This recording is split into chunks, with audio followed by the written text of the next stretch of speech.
ডাকপিওর চিঠি লিখেছেন রিক্তা ইসলাম মায়া। কণ্ঠে আমি তাসনোভা। পর্ব ৩৯। একটা পড়ন্ত বিকেল, সূর্যটা হেলে আছে পশ্চিম আকাশে। শরীরে শিশির করে দোলা দিচ্ছে দক্ষিণা হাওয়া। পিটপিট শব্দে নূরজাহানের ঘুমের রেশ হালকা হয়ে আসে। কপাল কুঁচকে বিরক্তিতে পাশ ফিরে শুলো। পিস পিস শব্দে যেন আরো বেশ কানে লাগলো। বিরক্তিতে নূরজাহান উঠে বসলো। মাত্র কিছুক্ষণ আগে শুয়েছিল সারাদিনের ক্লান্তিতে। নূরজাহান শুতে চায়নি, কিন্তু বসে থাকতে থাকতে কখন জানি ঘুমে চোখ লেগে এসেছে।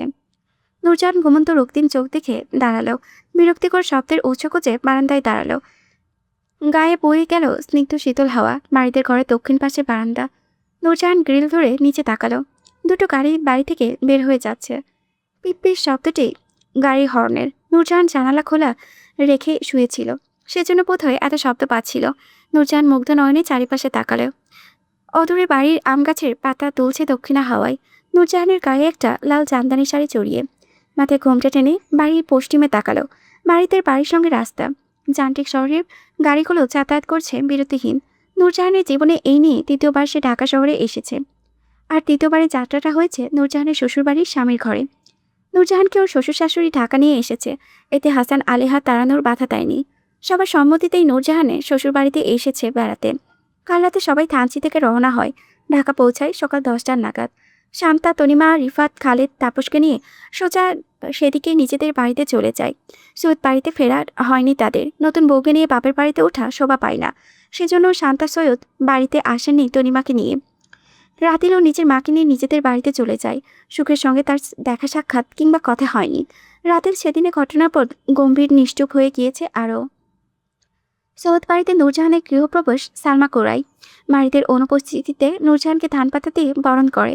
নূরজাহান বেশ অবাক চোখে সবটা দেখছিল। ওর জীবনে এত সম্মান, স্বস্তির, শান্তির জায়গা কোথাও পায়নি। এখানে কেউ নূরজাহানকে তুচ্ছ তাচ্ছিল্য ছোট করে কথা বলে না, সম্মান দেয়, হাসি খুশি রাখার চেষ্টা করে। নূরজাহানকে মারিদের ঘরে মুনিয়া ফাতেমা সুখ দিয়ে গেছে।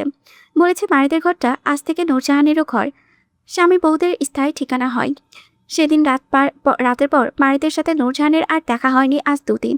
এই বাড়িতে এসে নূরজাহান শুনেছে মারিদ তাকে সকালে বেরিয়ে গিয়েছে অফিসের কাজে, রাতে ফিরবে। নূরজাহানকে যে সবাই ঢাকা নিয়ে এসেছে সেটা মারিদ জানে কিনা নূরজাহানের জানা নেই।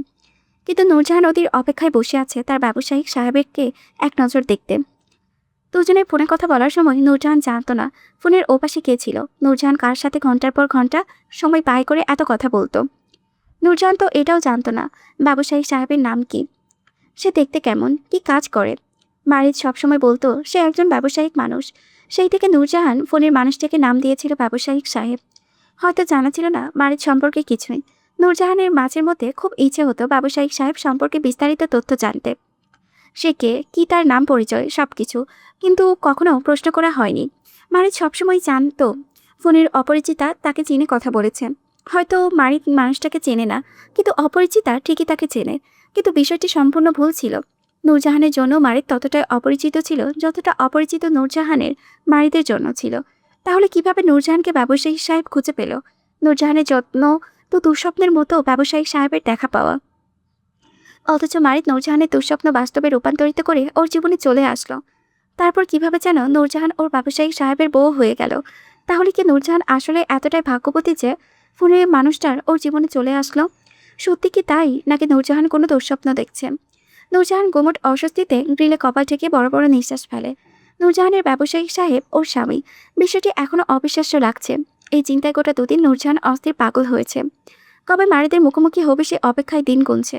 অথচ আজ ব্যবসায়িক সাহেব এর ঘরে বউ হিসেবে ঠাঁই পেয়েছেও মনে সাক্ষী দিচ্ছে অপরাধী বলে। মারিদের মুখোমুখি হয়ে নূরজাহানের মারিদকে কি বলবে নূরজাহানের জানা নেই। নূরজাহান শুধু 2 নয়ন ভরে ব্যবসায়ী সাহেবকে দেখতে চায়। ফোনের ওপাশের মানুষটার বাস্তব রূপ কেমন সেটা দেখতে চায়। মারিদ এতদিন ধরে নূরজাহানের বাড়িতে যাওয়া আসা করে, অথচ নূরজাহান সেদিকে মারিদকে লক্ষ্য করেনি, আর না কখনো চোখ তুলে দেখতে চেয়েছে। অথচ আজ মনে ভয় সেই মারিদকে দেখার আশঙ্কা জেগেছে মনে। গ্রিল থেকে মাথা উঠিয়ে নূরজাহানের ঘরে ঢুকলো। তখন ক্লান্তিতে মারিদের ঘরটা দেখতে পারেনি, কিন্তু এখন সবকিছু শুয়ে ছুঁয়ে দেখছে। মারিদের ফোনে বর্ণনা দেওয়ার মতোই ঘরটা সাজানো। নূরজাহান এগিয়ে গিয়ে বেড সাইডের তৃতীয় ড্রয়ারে খুলে ছোট্ট একটু বক্স বের করলো। রাখা সুন্দর দুটো পায়েলগুলো মারিদ বাণিজ্যিক মেলা থেকে নূরজাহানের জন্য কিনেছিল। সেইবার যখন মারিদ নূরজাহানের সঙ্গে ফোনে কথা বলতো, রিফাতের সঙ্গে বাণিজ্য মেলায় গিয়েছিল সে। সেখানে নূরজাহানের জন্য এই দুটো পায়েল পছন্দ করে কিনেছিল। মারিত নূরজাহানকে কুরিয়ার করে পাঠাতে চেয়েছিল, কিন্তু নূরজাহান নেয়নি। বলেছিল দুজনের প্রথম দেখার দিনে নূরজাহান মারিতের থেকে পায়েলগুলো গ্রহণ করবে, এর আগে নয়। নূরজাহান বক্সের পায়েলগুলো হাতে নিয়ে তাতে চুমু বসায়। বেডসাইডের তৃতীয় ড্রয়ারে নূরজাহানের পায়েল রাখার কথা সেটা মারিত নূরজাহানকে বলেছিল। মারিতের ঘরটা দোতলায়, পাশাপাশি সুখের ঘর। নূরজাহান মাথায় ঘোমটা টেনে ঘর ছেড়ে বেরোয়। আশেপাশে তেমন কাউকে দেখা যাচ্ছে না। এই সময়ে সবাই কোথায় যাবে? এখন পড়ন্ত বিকেল, হয়তো সবাই সারা রাতে জার্নিতে যার যার ঘরে ঘুমোচ্ছে। নূরজাহান সিঁড়ি বেয়ে নিচে নামতে সালমার দেখা পেল। তিনি নূরজাহানকে বসার ঘরে দেখেই বললেন, তুমি ঘুমাওনি? নূরজাহান অস্বস্তিতে ছোট্ট গলায় বলল, ঘুম আসছে না আম্মা। তোমার জায়গায় বদল হয়েছে, সেজন্য হয়তো নতুন পরিবেশে ঘুম আসছে না। চা খাবে তুমি? করে দিতে বলবো? বেশ ছোটবেলা থেকেই নূরজাহানের কাজ করে অভ্যাস। রান্নাবান্না সহ যাবতীয় কাজ সে বেশ ছোটবেলা থেকেই শিখে নিয়েছিল শাহানার মন জয় করতে। ভাগ্যের পরিহাসে নূরজাহান কখনো শাহানার মন জয় করতে না পারলেও রান্নাবান্নার কাজটা সে ভালোই পারে। নূরজাহান আবদার করে বলে, আপনার জন্য চা বানাই আম্মা? তুমি রান্নাবান্না জানো? জি। তাহলে পরে এক সময় আমাদের সবাইকে রান্না করে খাইও। আজকে থাক, আজ প্রথম তুমি তোমার স্বামীর ঘরে এসেছো, আজই রান্না করে যাওয়ার দরকার নেই। আমি রোজিনাকে বলে দিচ্ছি, ওই আমাদের সবাইকে চা বানিয়ে খাওয়াবে। তুমি এসে আমার পাশে বসো। নূরজাহান মাথার ঘোমটা টেনে সালমার সামনে এসে দাঁড়ালো, ফের আবদার করে বলে, শুয়ে বসে থাকতে আমার অস্বস্তি লাগছে, আপনাকে আমি চাটা করে দেই আম্মা। সালমা নূরজাহানের আদলের সুন্দর মুখটার দিকে তাকালেন। খুব রূপসী এই মেয়ে, যদিও নূরজাহানের পরিবার ওনাদের সমমর্যাদার সঙ্গে চায় না। তবে ওনারা যদি মারিদের জন্য সোনার টুকরো মেয়েও খুঁজে আনতো, তাহলে এত সুন্দর মেয়ে মারিদের জন্য কখনো খুঁজে পেতেন না। এই মেয়ে রূপসী, ভদ্র, নম্র, তাতে তাদের সন্দেহ নেই। কিন্তু নূরজাহান কতটুকু গুণী সেটা সালমা জানেন না। বাড়ির বড় বউ হিসেবে নূরজাহানের কাঁধে কিছু দায়িত্ব থাকবে, এটাই স্বাভাবিক। সালমা বেশ স্বাভাবিকভাবেই বলেন, যদি পারো তাহলে করে আনো, খেয়ে দেখি কেমন চা বানাতে পারো তুমি। রেনু, যা তো তোর ভাবিকে সাহায্য কর গিয়ে। যে খালাম্মা। নূরজাহান রেনুর পেছনে রান্না করে যাচ্ছেন। সালমা রোজিরাকে বললেন, তোর মারিত ভাই সকালে কখন বেরিয়েছিল জানিস কিছু? 8:30টার দিকে হইব খালাম্মা, ভাইজানে ফোনে করে জানি কারে জানি কইতে শুনছিলাম, হেই আইস রাইতে নাকি বিদেশ যাইব কামের লইকা, বাড়িতে ফিরবো না। রোজিনার কথায় সালমা কপাল কুচকালেন। ওই দিন হঠাৎ করে কাজের কথা বলে রাতে ঢাকা ফিরে চলে এলো। ওনারা নতুন বউকে বাড়িতে নিয়ে এসেছেন, অথচ মারিত বাড়িতে না আসে বিদেশে কোথায় যাবে? সালমা রোজিনার কথায় অনীহা প্রকাশ করে বললেন, নতুন বউ বাড়িতে এসেছে, মেয়েটা একা করে থাকবে কিভাবে? সব কিছুতে খামখেয়ালি চলবে না। নতুন বউ যতদিন এই বাড়িতে থাকবে মারিদের কোথাও যাওয়া চলবে না। যা তো রোজিনা, আমার ফোনটা এনে দে, তোর মারিত ভাইয়ের সঙ্গে কথা বলবো যেন দ্রুত বাড়িতে ফিরে আসে। যে খালাম্মা, এখনই আনতাসি খারান। নূরজাহান চলে যেতে যেতে সালমা ও রোজিনার কথাগুলো কানে এসেছে। বুক ভারী হয়ে এসেছে কষ্টে। মারিত যে নূরজাহানকে ইগনোর করতে পারদর্শী, পরদেশে চলে যাচ্ছে সেটা সে বুঝতে পেরেছে। রাত প্রায় 12টার ঘরে। মারিত যেখানে সচরাচর রাত 9টা-10টার মধ্যে বাসায় ফিরে, সেখানে প্রায় মধ্যরাত। বাচ্চা কাচ্চা বাড়ির বড়রা সবাই খেয়ে শুয়ে পড়েছে। সবাই ক্লান্ত, সেজন্য আজকেও আটা বসায়নি বসার ঘরে। সালমা বেশ কয়েকবার নূরজাহানকে বলেছেন গিয়ে শুয়ে পড়তে, কিন্তু নূরজাহান সালমার সঙ্গে বসার ঘরে মারিদের অপেক্ষা করেছে দেখে সালমা আস্তে করে উঠে যান। নতুন বউ ওরা, বউ স্বামীর জন্য অপেক্ষা করবে, এটাই স্বাভাবিক। এখানে ওনার বাধা দেওয়ার বেমানান লাগছে। সালমা নূরজাহানকে বলেন, মারিত আসলে রেনু কিংবা রোজিনাকে বলবে মারিতকে খাবার গরম করে দিতে, মারিতকে বলবে ঘরে খেয়ে নিতে, বুঝেছ? জি আচ্ছা। মারিত আসতে বেশি লেট করে ঘরে গিয়ে শুয়ে পড়েছে, বেশি রাত জাগার দরকার নেই। আচ্ছা। সালমা চলে যান। মারিতের অপেক্ষায় নূরজাহান বসার ঘরে সোফায় বসে কুচি মুচ্ছে। রেনু, রোজিনা রান্নাঘরের পাশে ঘরটায় শুয়ে। একা বাড়িতে নূরজাহান জেগেন। ড্রয়িং রুমের সব লাইট নিভিয়ে শুধু একটা লাইট জ্বলিয়ে রেখেছে। মারিত বাড়িতে ফিরে 12টা 45 ড্রাইভারকে গাড়ি পার্কিং করতে দিয়ে সে ড্রয়িং রুমের কলিং বেল বাজায়। বাম হাতের ঘড়িটার দিকে তাকিয়ে প্যান্টের পকেটে হাত ঢুকিয়ে অপর হাতে দ্বিতীয়বারের মতো কলিং বেল বাজাতেই নূরজাহান দরজা খুলে দেয়। মারিতের বেখেয়ালি দৃষ্টি নূরজাহানের উপর পড়তেই সে থমকে দাঁড়ায়। হাত কলিং বেলের সুইচ বোর্ডে আটকে। লাল শাড়িতে ঘুমটাই নতুন বইয়ের রূপে নূরজাহানকে দাঁড়িয়ে। মারিদের জন্য দরজা সচরাচর সালমা কিংবা কাজের মানুষজন খুলে দেয়, অথচ আজ স্বপ্নের মতো মারিদের দরজা খুলে নূরজাহান দাঁড়িয়ে আছে। মারিত নূরজাহানের দিকে কয়েক পলক স্থির দৃষ্টিতে তাকিয়ে ঘরে ঢোকে। মারিদের বিশ্বাস হচ্ছে না নূরজাহান এই মুহূর্তে তার বাড়িতে থাকতে পারে। বিগত 2 দিন ধরে মারিদের পরিবারের সাথে কারো যোগাযোগ নেই। সে কারো ফোন কল রিসিভ করেনি। তারা মারিতকে বিরক্তি করে সে কেন থানচিতে সবাইকে ফেলে, নতুন বউকে ফেলে একা ঢাকা চলে এসেছে। প্রতিবার একই কৈফিয়ত দিতে চায় না বলে মারিত পরিবারের কারো ফোন রিসিভ করেনি। আজ বাড়ির সবাই তাকে কল দিয়েছিল, কিন্তু মারিত এবারেও কারো ফোন রিসিভ করেনি। কল রিসিভ করলে হয়তো জানতে পারত নূরজাহানের আগমন হয়েছে সৈয়দ বাড়িতে। কলিং বেলের শব্দে রোজিনা চোখ রোলতে টলতে ড্রয়িং রুমে নূরজাহান ও মারিতকে দরজার পাশে দাঁড়িয়ে থাকতে দেখে জিজ্ঞেস করে, ভাইজান, আপনারে খাওয়ান দিমো? মারিত নূরজাহানের দিকে তাকিয়ে পাল্টা প্রশ্ন করে জানতে চায়, বাড়ির সবাই কবে ফিরছে রোজিনা? সকালে, আপনার চাউনের পরপরই ভাইজান। মারিত নূরজাহানের থেকে দৃষ্টি সরিয়ে চলে যেতে যেতে রোজিনাকে বলল, আমাকে একটা কফি করে দে, নাইলে ভাইজান খাওয়ান দিমো না। না, বাইরে থেকেই খেয়ে এসেছি। নূরজাহানকে রেখে মারিত রোজিনার থেকে কফি চেয়ে তাতে স্পষ্ট মারিত নূরজাহানকে ইগনোর করছে। নূরজাহান রোজিনাকে ঘুমাতে বলে সে মারিতের জন্য কফি বানিয়ে মারিতের ঘরে দরজার টোকা দেয়। নূরজাহানের শরীর কাঁপছে অস্থির উত্তেজনায় আর ভয়ের তাড়নায়। নূরজাহান দ্বিতীয়বার ঘরের দরজায় নক করতে মারিতের ভেতর থেকে ডাকে, আই। নূরজাহান কম্পিত শরীরে ভেতরে ঢোকে। চঞ্চল অস্থির দৃষ্টি মেঝেতে আটকায়। দুপুরের মৃদু শব্দে মারিত আয়নার ভেতর দিয়ে নূরজাহানের নত মস্তিষ্কের মুখটা দেখে কপাল কুঁচকে বলে, আপনি এই ঘরে কেন এসেছেন? তাহলে কোথায় যাব? যেখানে খুশি যান, এই ঘর থেকে বের হন। আপনি এখন আমাকে অপমান করছেন। ইউ ডিজার্ভ ইট। নূরজাহান জানে মারিত ভয়ঙ্কর রেগে আছে। নূরজাহানের ওপর রেগে থাকাটা অস্বাভাবিক কিছু না, তবে নূরজাহানের মুখোমুখি না হয়ে কোনো প্রশ্ন না করে নিজের মন গড়া রায় বানানোটাও অপরাধ। নূরজাহান অপরাধী হতে পারে, তারপরেও মারিদের অন্তত নূরজাহানের দিকটা শোনা উচিত।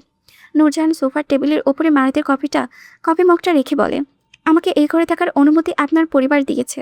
আপনার অসুবিধা হলে আপনি গিয়ে তাদের সাথে কথা বলুন। ওনারা আমাকে যেখানে থাকতে বলবেন আমি সেই ঘরেই থাকবো।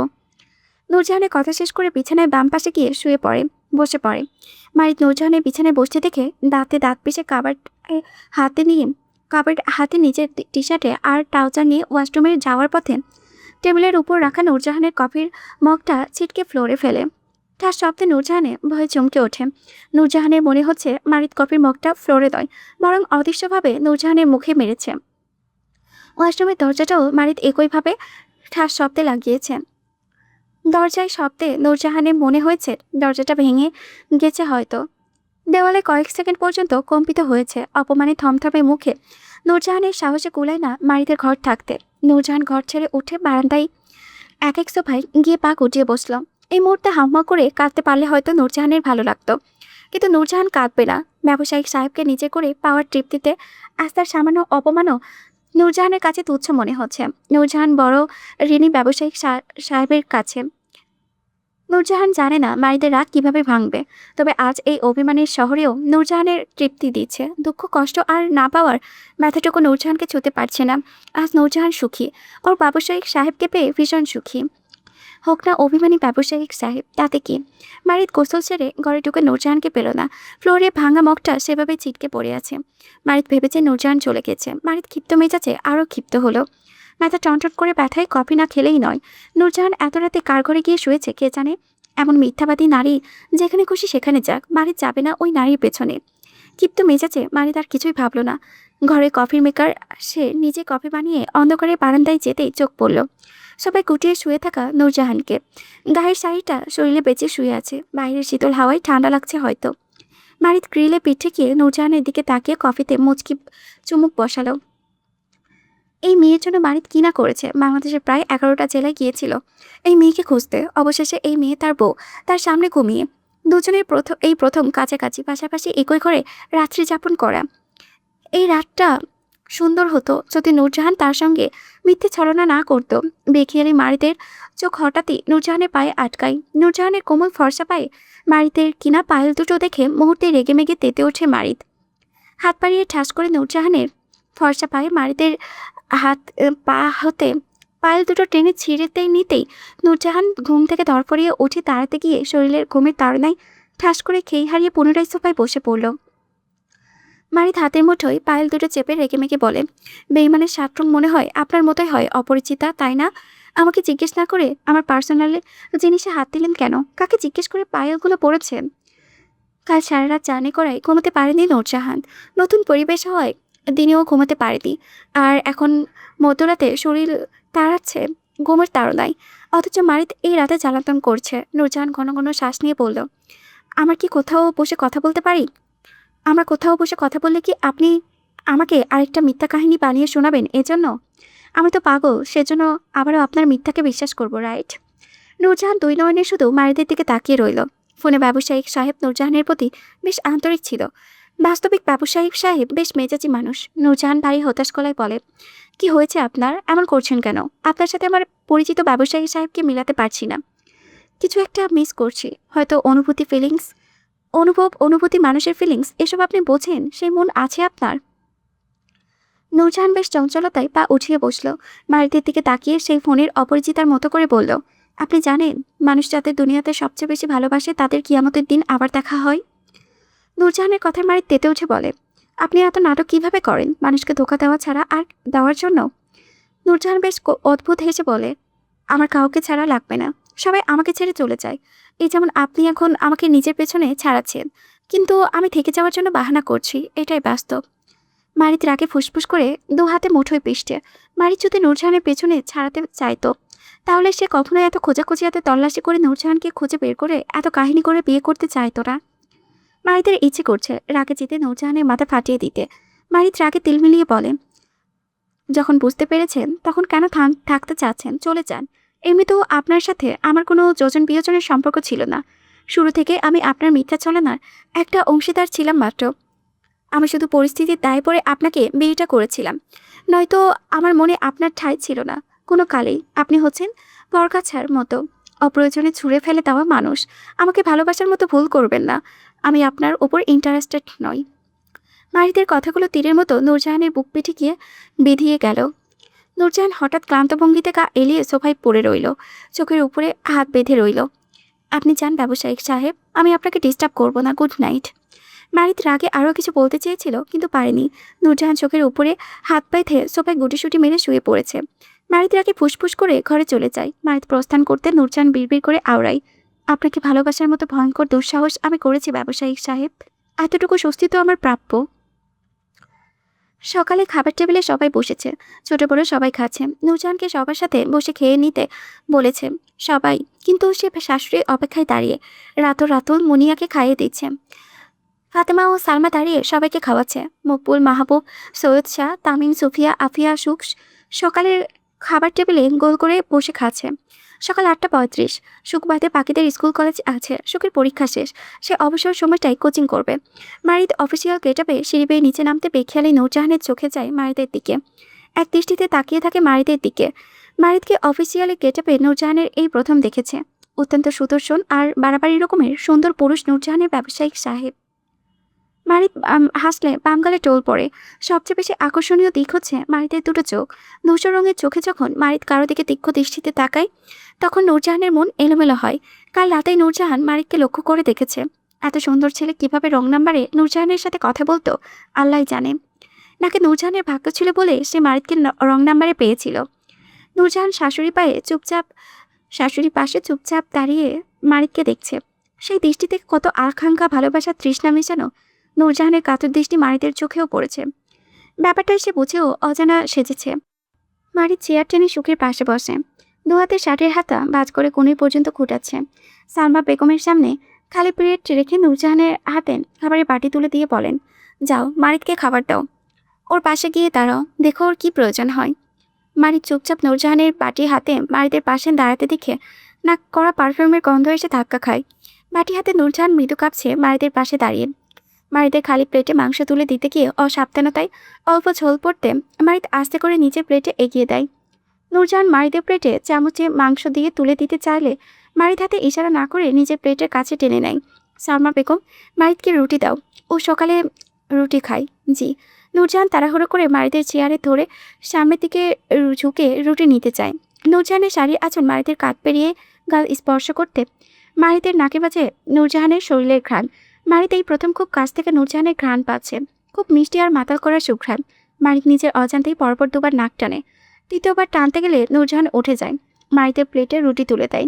তাড়াহুড়ো মারিদের শরীর টেনে আঁচল টেনে ছোট করে বলল, সরি। নিশ্চুপ মারিদ গভীর মুখে খাচ্ছে। মুনিয়া পাশ থেকে বলে, তুমি এখন কয়েকদিন ছুটি নাও মারিদ, নতুন বউ বাড়িতে এসেছে, তাকে নিয়ে ঘোরাঘুরি করো, সারা জীবন তো কাজকাম করতেই পারবে, এখন বউকে নিয়ে কোথাও থেকে ঘুরে আসো। মারিদ হ্যাঁ তেমন কিছুই বলো না। সে মাথা নুইয়ে গভীর মুখে খাচ্ছে। সুখ পাশ থেকে চঞ্চলতায় বলে, সমস্যা নেই কাকি, ভাই না খুললেও আমি ঘুরবো ভাবিকে নিয়ে। আমি রিফাত ভাইয়াকে ফোন করে বলে রিফাত ভাইয়া আমাদের নিয়ে ঘুরতে যাবে। আমরা সবাই মিলে ধানমন্ডি লেগে যাব। কি বলো আফি আপু? রিফাতের নাম শুনে বাড়ির খাওয়া ছেড়ে বিরক্তিতে সুখের দিকে তাকালো। মকবুল পাশ থেকে সুখকে বাধা দিয়ে বললেন, না, আজকে কারো কোথাও যাওয়া চলবে না। আজ সন্ধ্যায় আফিয়াকে দেখতে আসবে পাত্রপক্ষ। বিয়েটা 3 মাস ধরে ঘুরছে। মেজো ভাই বলেছে আজকে সবাই বাড়িতে থাকতে। মারি তুই আজ একটু থাকতে থাকতে তো সন্ধ্যায় বাপ। সন্ধ্যায় আমার মিটিং আছে কাকা, থাকতে পারবো না। আফিয়ার মা ফাতেমা পাশ থেকে বললেন, তুমি বড় ভাই মারি, তুমি না থাকলে হবে বলো, মানুষ কি বলবে? মারিত খেতে খেতে বলো, আমি চেষ্টা করবো কাকি। আফিয়া বিয়ে নিয়ে খাবার টেবিলে হইচই পড়ে গেছে ছোটদের মাঝে। আফিয়া লজ্জায় নত মস্তিষ্কে খাচ্ছে, বড়রা পরামর্শ করছে কিভাবে কি আয়োজন করা যায়। মারি চুপচাপ খেয়ে উঠে যেতে নূরজাহানের মুখোমুখি হয়ে নূরজাহান চট করে বলে, কবে ফিরবেন? যেদিন আপনি বিদায় হবেন সেদিন ফিরব। নূরজাহানও সেইভাবেই জবাব দিয়ে বলে, এটা আমার স্বামীর ঘর, আমি এখন থেকে ইহজীবনেও বিদায় হব না, আর না আপনার ইচ্ছে কখনো পূরণ হবে। মারিত কপাল কুঁচকে নূরজাহানকে দেখে টেবিলের ওপর থেকে নিজের ফোন নিয়ে নূরজাহানকে পাশ কাটিয়ে বেরিয়ে যায়। নূরজাহান মারিদের চলে যাওয়ার দিকে তাকিয়ে দীর্ঘশ্বাস ফেলে। ব্যবসায়িক সাহেব মনোমালিন্য কিভাবে দূর করবে আল্লাহ জানে। সালমা হীরা চৌধুরীকে কল দিয়ে দাওয়াত করেছেন হীরাকে সন্ধ্যায় সৌদ বাড়িতে আসতে। আজ আফিয়াকে পাত্রপক্ষ দেখতে আসবে। মারিক বলেছে সে ব্যস্ততায় সারাদিন উপস্থিতি না থাকলেও আফিয়ার বাবা রবিউল ঢাকায় নেই। তবে ঢাকায় আসে তারও ঠিক নেই। রাদিলকে নিয়ে হীরাকে সন্ধ্যার আগে সৈয়দ বাড়িতে থাকতে বলছেন সালমা। হীরা আজ কোর্টে যায়নি। কোর্ট থেকে 4 দিনের ছুটি নিয়েছিলেন তিনি। এর মাঝ থেকে 3 দিন মারিদের শ্বশুরবাড়িতে কাটিয়ে এসেছেন। আজ চতুর্থ দিন। কাল থেকে কোর্টে যাবে। আর রাতিন সকাল 10টা থেকে 2টো পর্যন্ত ঢাকা মেডিকেল কলেজে শিক্ষকতা করে। সপ্তাহে শুক্র, শনি ও মঙ্গলবারে এই 3 দিন চেম্বারে বসে রোগী দেখেন। বাকি দিনগুলো নিজের হাসপাতালে নাইট ডিউটি করে। আজ সোমবার রাতিল চেম্বারে বসবে না, হয়তো রাতের দিকে হাসপাতালে নাইট ডিউটিতে চলে যাবে। এই মুহূর্তে সে বাসায় আছে নিজের ঘরে বসে। হীরা বসার ঘরে সোফায় বসে রাতিলের জন্য আনার ছুলে রাখছিল। রাতিল আনারের দানা খুব পছন্দ করে। সময় 3টা 30। সালমা বলেন, সুখ ও সুফিয়া আপনাদের বাড়িতে গেছে আপা। নূরজাহানের কিছু ব্লাউজ টেলরকে দেবে, সাথে আফিয়ার জন্য নাকি কি কিনবে। আপনি ওদের সাথে কিন্তু চলে আসবেন আপা, রাতিলকেও নিয়ে আসবেন। আচ্ছা নিয়ে আসবো। সালমা ফোন কেটে দিল। রাতিল দুপুরে খেয়ে শুয়েছে। হীরাকে বলেছে আনার ছুলে দিতে। হীরা আনার ছুলে সোফার টেবিলের ওপরে রেখে রান্নাঘরে যান। এতদিন মারিদ ও রিফাত বিয়ে করেনি বলে রাতিলকে বিয়ের জন্য চাপ দেওয়া হয়নি। এবার তো মারিদ রিফাত দুজনেই একত্রেই বিয়ে করে নিয়েছে। এবার তোড়জোড় করে রাতিলকেও বিয়ে করিয়ে দেবেন তিনি। একা বাড়িতে থাকতে আর ভালো লাগে না। ছেলের বউ আসলে ওনার ঘরটা একটু ভরবে। রাতিলের বিয়ের জন্য বেশ কয়েক জায়গায় রাতিলের বায়োডাটা জমা দিয়েছেন। 2-3 জায়গা থেকে কল এসেছে মেয়ে দেখতে যেতে। হীরা ভেবেছেন সামনের শুক্রবারে মারিতের মাকে নিয়ে একটা পার্টি দেখতে যাবেন। মেয়েটাকে বেশ পছন্দ হয়েছে ওনার। সবকিছু ঠিকঠাক থাকলে রাদিলকে পাঠাবেন মেয়েটিকে দেখতে। হীরা চৌধুরী বসার ঘর থেকে রান্নাঘরে যান। এর মাঝে বেশ কয়েকবার কলিং বেলের শব্দে রাদিল ঘর ছেড়ে বেরিয়ে আসে। চোখে মুখে হালকা ঘুম জড়ানো। বসার ঘরে মাকে না দেখে রাদিল দরজা খুলে দিতেই সুপিয়া ও সুখকে দেখতে পেয়ে হাসি মুখে দাঁড়িয়ে রাদিল অবাক হয়ে বলে, তোরা? সুপিয়া উত্তর দিয়ে বলে, আম্মু পাঠিয়েছে ফুপুর কাছে। ফুপু কই রাদিল ভাই? ঘরে আছে, আয়। রাদিল পাশে সরে দাঁড়ায়। দৃষ্টি সুখের মুখের উপরে ঘুরছে। সুখ একবার রাদিলের দিকে তাকাতে গিয়ে দুজনের চোখাচোখি হয়ে যায়। সেজন্য ওই সুখ আর সাহস করে তাকায়নি। সুখ সুফিয়ার পেছনে পেছনে বসার ঘরে ঢুকে।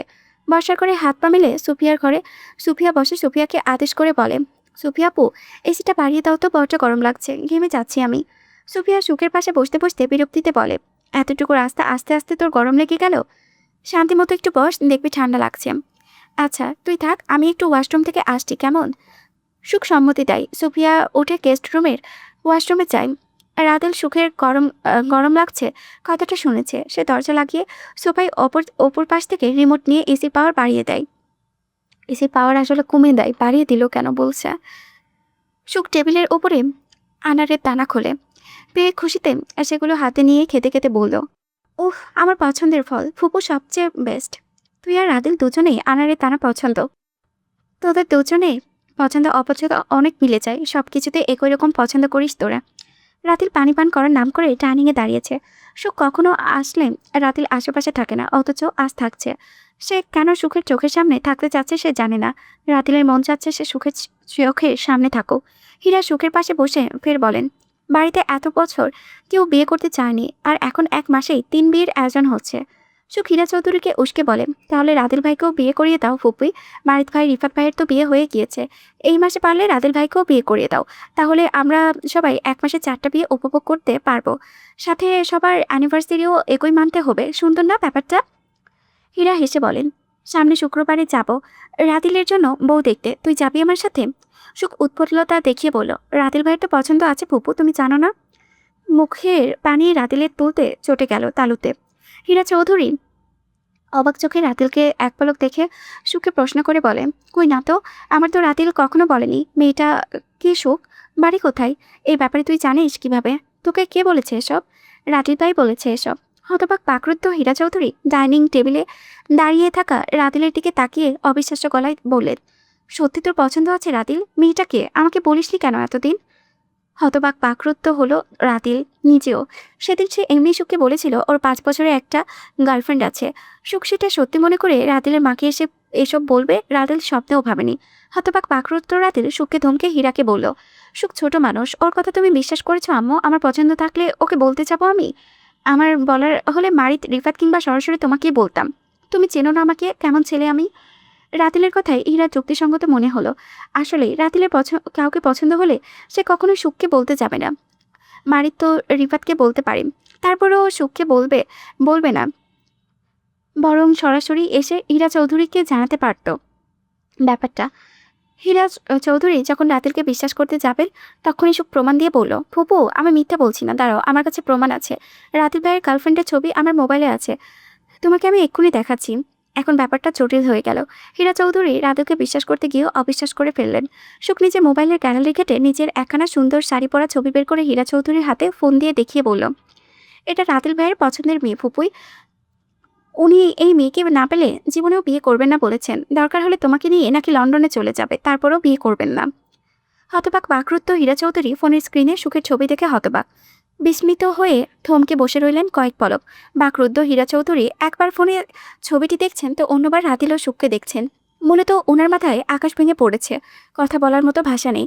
রাতিল কপাল কুঁচকে সুখকে তীক্ষ্ণ দৃষ্টিতে দেখে এগিয়ে আসে। হীরা চৌধুরীকে কার ছবি সুখ দেখাচ্ছে সেটাই দেখতে চাই সে, অথচ রাতিলকে এগিয়ে আসতে দেখে সুখ তাৎক্ষণিক নিজের ফোনটা নিয়ে বলল। রাতিল শতক বলার পরেও ফোন দেখায় না। হীরা চৌধুরী হতবাক বিস্মিত দৃষ্টিতে রাতিলের দিকে তাকিয়ে বলেন, এই ছোট তুই কাল থেকে আমাকে বলছিলি বাংলাদেশে থাকবি না, লন্ডনে চলে যাবি, এই তোর মনে? তোর পছন্দ থাকলে কি আমি মানা করতাম বাপ? তোর পছন্দের মেয়েকেই তো বিয়ে করাতাম আমি। রাতিল রেগে মেগে সুখের দিকে অগ্নি দৃষ্টিতে তাকিয়ে তাতে দাঁত চেপে বলে, আম্মু তুমি ওর কথা বিশ্বাস করো না, ও কার ছবি তোমাকে দেখিয়েছে। আমি ছবির মেয়েকে পছন্দ করি না, বিয়েও করব না, ওর কথায় তুমি বিশ্বাস করো না। সুখ মুখ ডেকে বললে, বিয়ে না করলে নাই, আমি তো তোমার উপকারই করতে চেয়েছিলাম, তোমার কপালে একটা সুন্দর বউ জুটত। Shut up idiot.